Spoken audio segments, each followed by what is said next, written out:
Ladies and gentlemen, meet the 2015 Jaguar XJL, and the L stands for long. Now, we have reviewed this car a number of times, so check out TFL4K.com for news, views, and of course, plenty of XJ reviews. But today, I'm going to do something special. I'm going to give you my 3 favorite likes and dislikes of this brand new all-wheel drive Jaguar XJL, and that is coming up right now on the Fast Lane Car.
So let's start with the dislikes. Number 3 is, and this is more of a personal preference than a real dislike, it's the all-wheel drive system on this car. Basically the way it works is, because Jaguar believes that the optimal handling of a large sedan like this is rear-wheel drive, the system is rear-wheel drive biased. So 90% of the power goes to the back, and then once you get onto slippery conditions, up to 50% can be allocated to the front.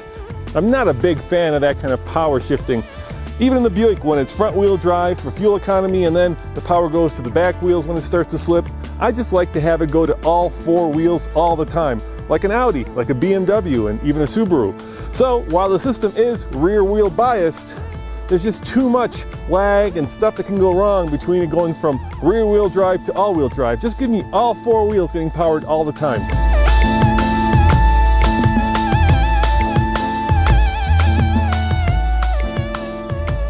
I am a huge fan of this supercharged V6 that puts out 340 horsepower, and that is my number 3 like.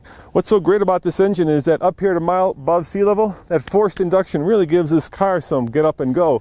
And it's powering an automatic 8-speed transmission for a combined 19 mpg, which is really good for such a massive car.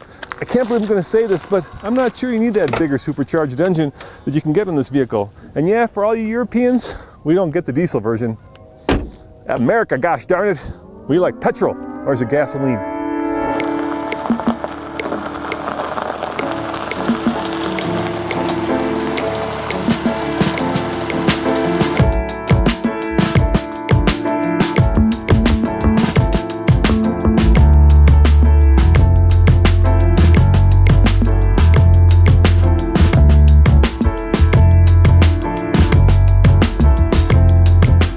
Number 2 dislike is depreciation. Let's face it, Jaguars in America depreciate like a rock, and that has to do with the fact that for a long time Jaguar had the reputation of being unreliable. So people didn't trust these cars. They leased them, and when they went off lease, you can get them for nothing. Let me give you an example of that. The local Jaguar dealer sends around a newsletter about this time every year, and you can get an XJ like this the current year for anywhere from $10,000 to $15,000 below MSRP. Now that's not fair to Jaguar. They've come up in the reliability, they've come up in their performance, they've come up in their just overall style, but it's like turning around a super tanker. Once you have a reputation for being unreliable, it takes a long time to get that reputation back, and you end up with really fast depreciation.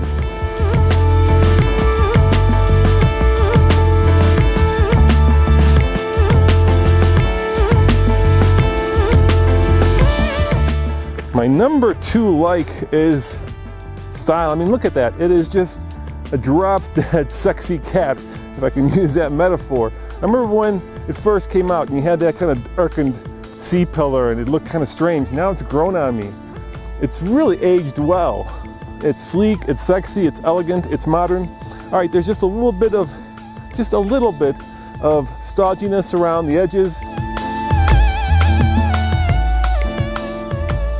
Those rear tailpipes are a little on the heavy side, but in general, I think this is a car that's going to look gorgeous 10, 15, 20 years from now.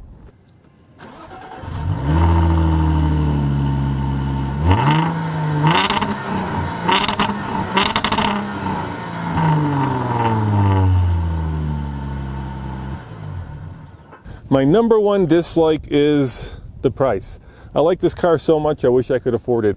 This one is just over $87,000, and here in Colorado, you cannot get a great lease deal on a Jaguar. Of course, it competes with cars like the 7 Series, the A8, and the S-Class. These can be a lot more expensive, but you put that big supercharged V8 under the hood, this car also gets a lot more expensive. And when a car depreciates rapidly, the cost of entry can be a stumbling block to ownership.